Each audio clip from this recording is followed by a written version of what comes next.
Okay. The man responsible for the gangrene saying, could you ever have imagined that it would take off the way it has? No, not at all. I mean, it was just we were kind of a no-name defense in the spring, Pat, to be honest with you, and we just, I just mentioned it one time to the guys that it'd be nice, we play together with unity and togetherness and with a nasty physical attitude and more things than that. But basically, never thought it would take off.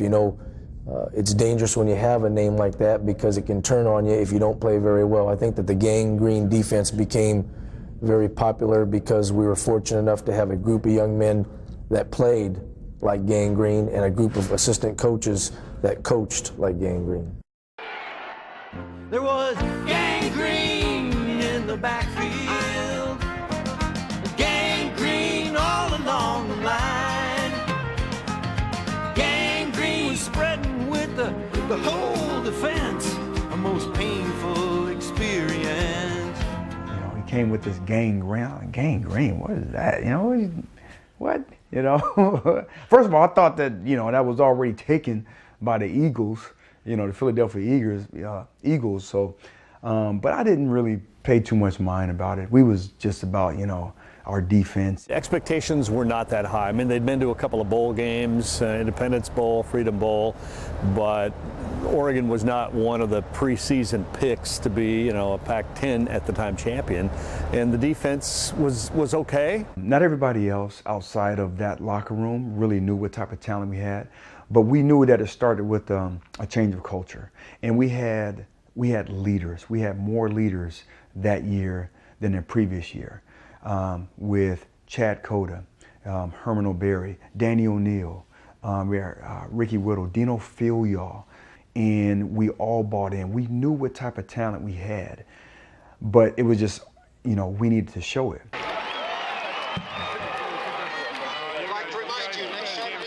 The question seems to be, what can you gain from a game like this where everyone said you had nothing to gain, everything to lose? Well, what do you take from this? Well, you gain a lot of playing experience. We just played a football game, and regardless of who it is, it's a lot different than a scrimmage. It's a lot different than playing yourself, in a scrimmage. So we had a game under our belt. It was against Portland State, which they played tough, but we ended up blowing the game open. So there's a lot of film. You had the butterflies. You're all fired up. It's a home opener. So that's what we had. We got that home opener and all the big butterflies out of the way. You didn't mind sitting out, letting Tony get some Not reps? at all. Not at all. Like I said, and I'm going to stand by it, my motto this year is not statistics and not how much I can do, but what we can do as a team. And I think it was good for the team, for Graziani to get in there, as well as other backups to get some playing experience. If I go down, Grazi needs to step up, and it was good for him today. Yeah. Okay. Was that a fun game to coach? I don't know. It was a fun game to coach. I mean, you win, it's fun, I guess. Supposed to be. Not as fun as, as much fun as it maybe used to be, but it's fun when you win. Especially maybe when you're supposed to win. It's nice to get that monkey off your back and you save your win. job, Coach? Well, at least for 1 week. At least for 1 week. Here's to our warriors calling, here's to our battles won, here's to Hawaii's victory, here's to the valiant son.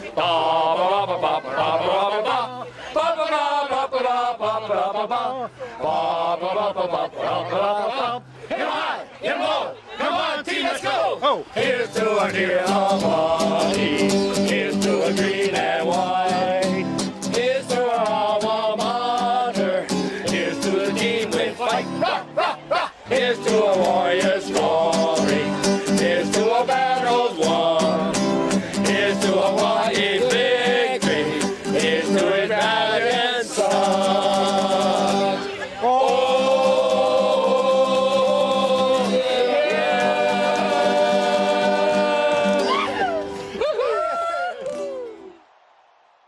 Yeah. I think a lot of the guys, including myself, probably had never been to Hawaii, and that might have been more on our mind than the actual game. And we had a lot of, Samoan guys on the team who was from Hawaii, and it was like, they were the one, they were playing, they were hustling their butts off. Everybody else was, we was at the beach. that game was not a good memory. There were actually fans in the parking lot at Autzen selling Ditch Rich T-shirts. You know what? I remember hearing it. I remember hearing about it, but I don't remember seeing them. But I know there was a lot of heat on them. I remember that, yeah. I mean, and the fans yelling at, you know, Brooks and things like that on the sidelines.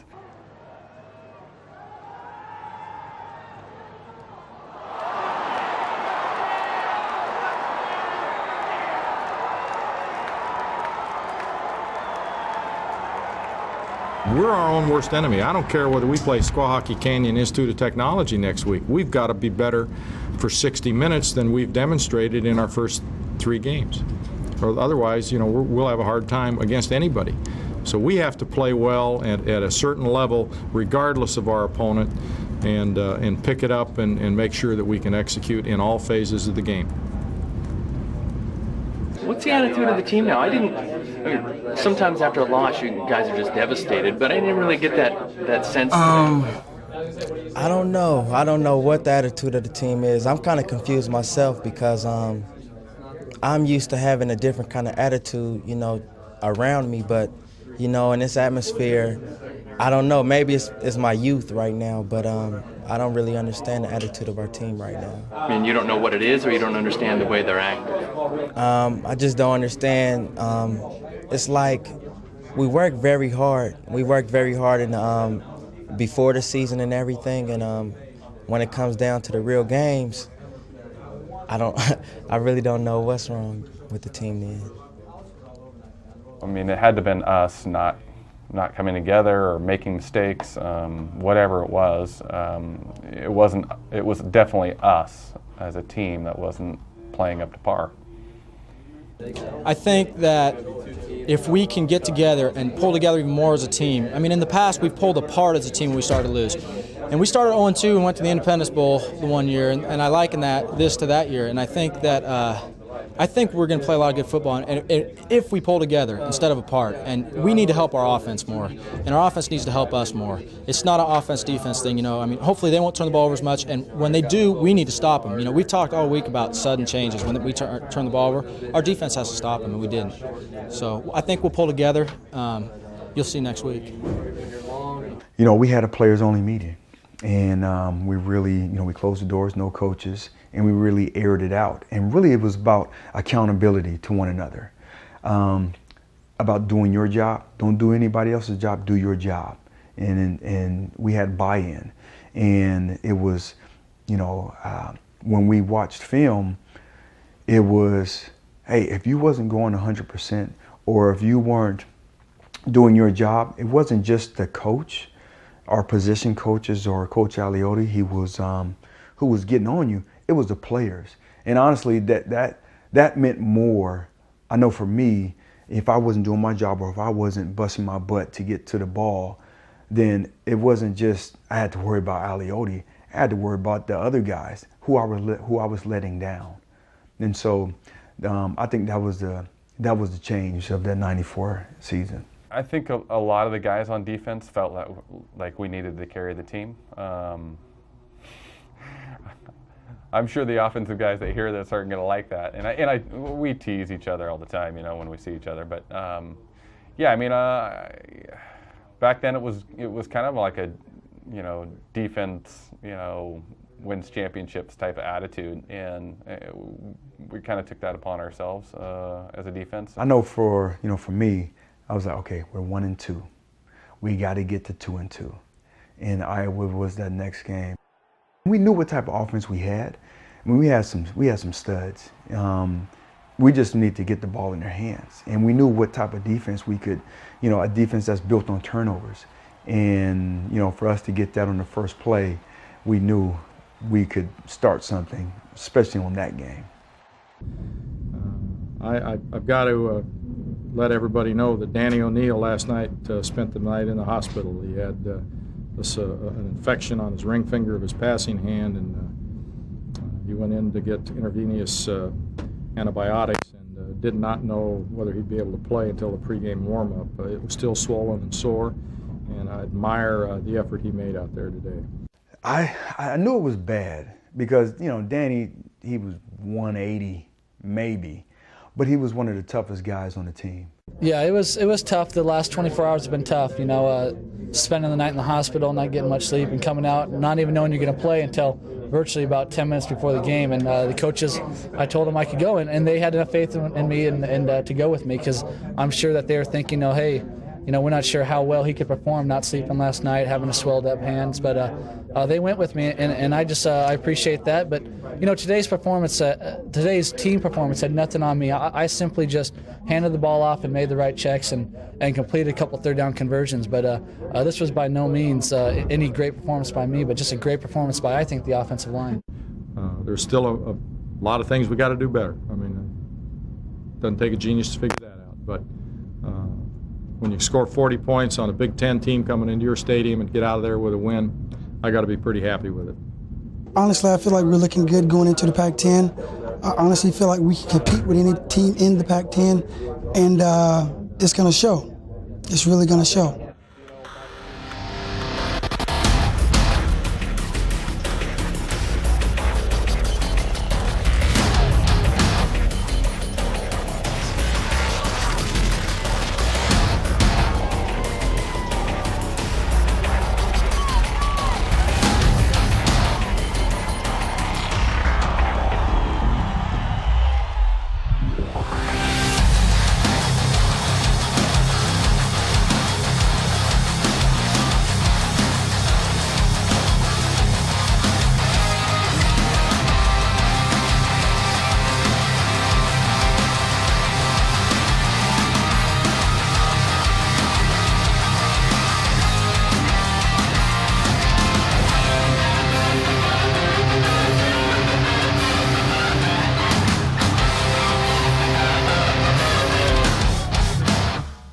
They was talking a lot of mess pre-game, talking about it's going to be a stat game for them. We didn't appreciate that. They didn't respect us. And I told all my teammates, after this game, they're going to respect us. Their coach actually came into our locker room and congratulated some of the guys, which was really cool. He was a big deal back then. For us to do something like that, beat them down there, and hasn't been done in since the 70s. That gave us more confidence that, hey, with us doing that down there, we can do just about anything we want to. I was sitting in my hotel room this morning just thinking, God, why do we have so much confidence? We're 1-2 or 2-2, and guys are just acting like they're national champions, laughing, goofing around. It's not the way it should have been, but it worked. And hey, we're gonna hopefully keep it going. What's the difference the last 2 weeks? The bond. I mean, the team is a lot more closer. I mean, a lot of our key players were down. Danny O'Neal, Herman O'Berry, Ricky Whittle, Paul Wiggins, all them, they're down. And a lot of guys had doubts on us, and I think everybody else stepped up their play and they did real good. I mean, that's where practice come in. I mean, the coaches emphasized that practice, we go hard. We had just a ton of confidence going into that game and maybe overlooked Washington State.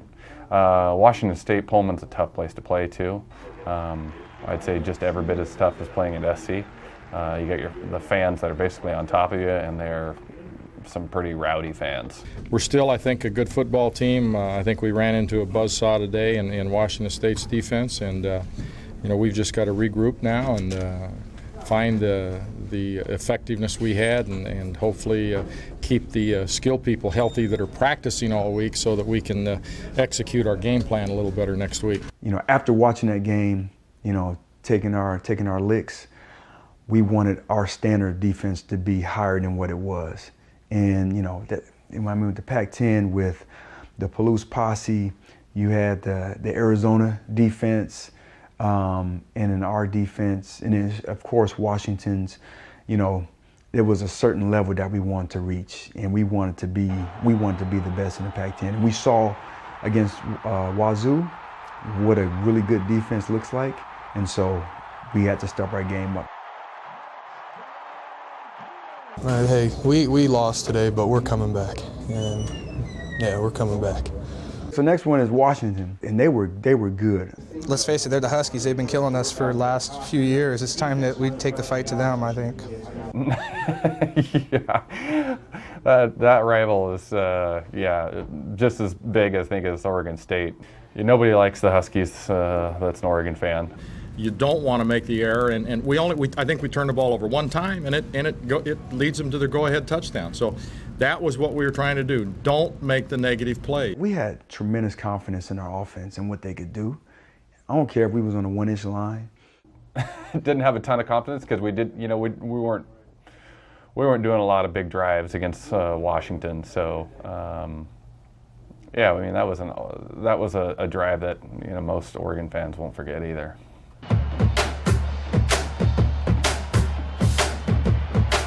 They're going to force Oregon to try to return this ball. He's down right there. Yep, that was a good play. A good play to pin him deep instead of being satisfied with the ball at the 20.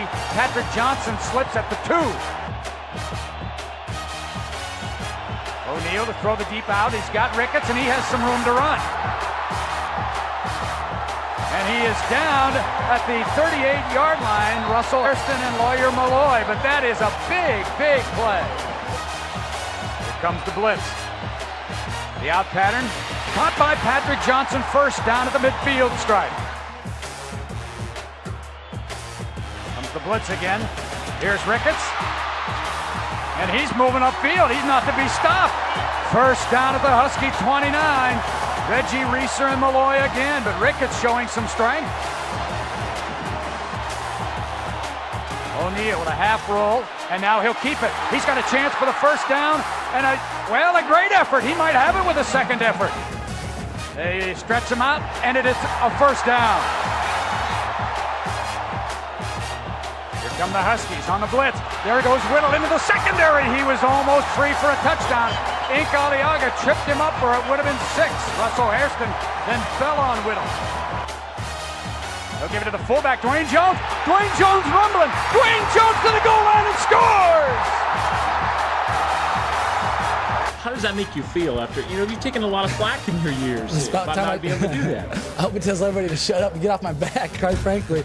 But it's just great. I mean, I haven't done it for 4 years since I've been here. And that wasn't just something that the media made up and made it harsh on me. I mean, that's something I was upset about my whole career. I have not came from behind. I mean, I felt like I want to be a big-time player, and that's what big-time players do, and I've never done it. And I mean, it's great to finally do it.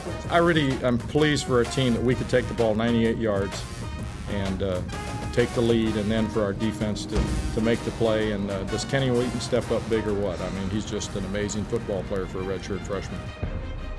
They just, maybe it was they didn't respect Kenny for him being a sophomore, not starting, but they paid the ultimate price. Ewer, you're going to go back to throw the ball. Sets up, looks, throws toward the corner of the end zone. It is intercepted! Intercepted! The Ducks have the ball! Down to the 35, the 40. Kenny Wheaton's going to score! Kenny Wheaton is going to score! 20, the 10, touchdown! Kenny Wheaton on the interception! The most improbable finish to a football game! When Kenny Wheaton picked that ball, it was pandemonium. I mean, our broadcast booth became just fans, and it was one of the greatest football moments for me here at Oregon. I was almost yelling at Kenny to fall down when he intercepted it so he could just run the clock out. But when he made that cutback, boy, he had sheer determination on his mind when he cut back and took it to the middle of the field for the touch. And what was going through your mind heading down the sideline? Touchdown, and thinking about running in the locker room and calling my mom. Have you talked to her yet? Yeah, I talked to her. Is she watching on TV? Yeah, she's watching it back home in Phoenix. She live? Huh? Yeah, she's okay. She knocked down a few trophies and stuff, but she's okay. I don't know. I started crying when I came off the field. My mom was with me, and she was crying too. And I couldn't believe it. I had chills going down my back. It was amazing. It was a lot of fun. Biggest win I've ever been involved with. I blitzed off the corner, and I was trying to get into him. And I didn't even see it, and I just see Kenny running down the field. Me and Alex just embraced Molden right there in the middle of the field and just watched him run. It was definitely more than a Pac-10 win. It was it was something else. I never been so excited about football in that instant. But yeah, it was something special. we've always believed in ourselves. We always said, yeah, we can do this, we can do that. But, you know, until it really comes about, a big win like this, then you realize it, and now we're just going to go for it. It's a race to the roses. What does that do for you guys? I mean, we're talking about now being smack dab in a Pac-10 Rose Bowl race when 2, 3, 4 weeks ago, people said you guys were a bunch of dogs. Yeah, well, those people that are saying that we're a bunch of dogs are telling us how good we are right now. But we're not interested. I mean, we all believe in our hearts about what's in the future.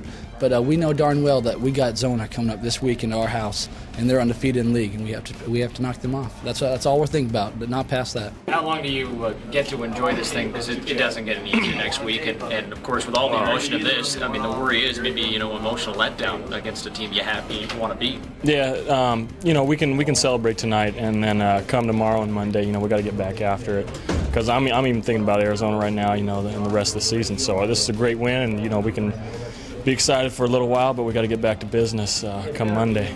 I get goosebumps just telling you this story, but it was one of those deals like we had made a mistake early in the year when we beat USC, and we had like a little lull.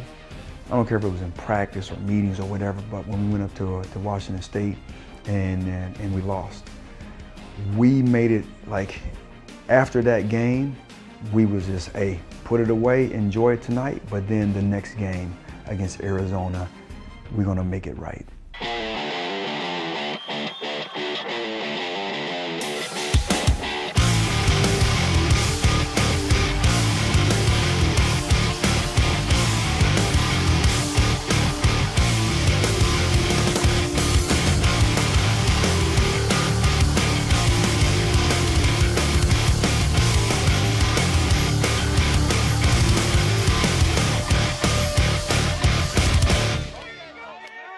The only takeaway we got was the last play of the game, and that was the one that made me breathe a little easier. I'm a little excited right now. I'm an M&M. It's like somebody told a funny joke, and I just can't get a smile off my face. I mean, I'm just giggling, laughing. I mean, it's a great win. I can't put this one into words. It's just outstanding. We've been riding the defensive wave. Gangrene this season basically, and they kept us in it once again, and we just took advantage of it. After the Arizona game, us winning that, and then we looked at the schedule. Okay, Arizona State, we got them at home.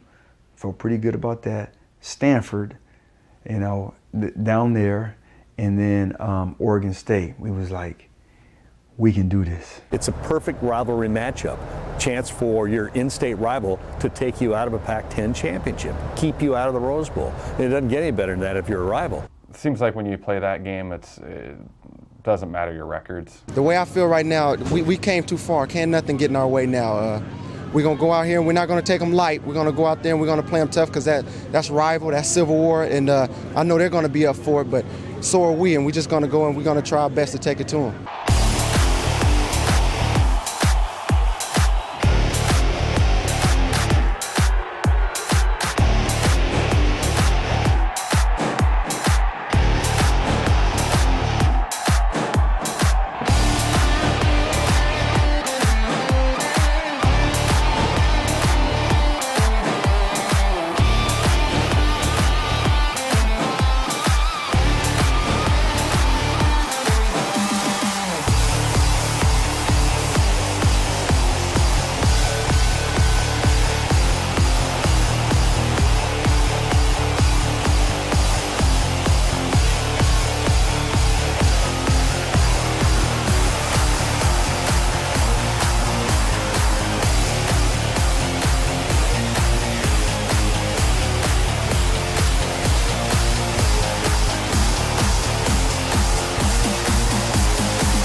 Well, here at Parker Stadium, it is cold, it is windy, it is raining. What better time than to head south? We'll see you in Pasadena. I just am very, very proud of this team. A 9-win season. There have not been a lot of those in Oregon football history. And I think this team has etched themselves into history books at the University of Oregon. When the clock says 0, I was like, then we going to Pasadena, And to all them doubters who said we can't do it, hey, I'll see you in Pasadena. You grew up watching this game, and I hope Keith Jackson commentates, because you know, you grew up watching Keith Jackson and you grew up watching the Rose Bowl in California, and it's always your dream, and to finally get a chance to play in it just feels good. It feels really good. After the locker room, we got on the bus, and we was like, man, hold on, let's do the let's do the math again. The teams that we beat, you know, we went 7-1 in Pac-12 play. But yeah, I think that's it. We're in the Rose Bowl. That season was over in a lot of people's minds. You 1-2 to start the year, lose to two teams that nobody thought you should lose to, and they were written off. Fire the coach. And then look what they did. So I think a lot of fans from then still remember. You can start out poorly, but never give up on a team. Never give up on those guys, because they don't give up on themselves.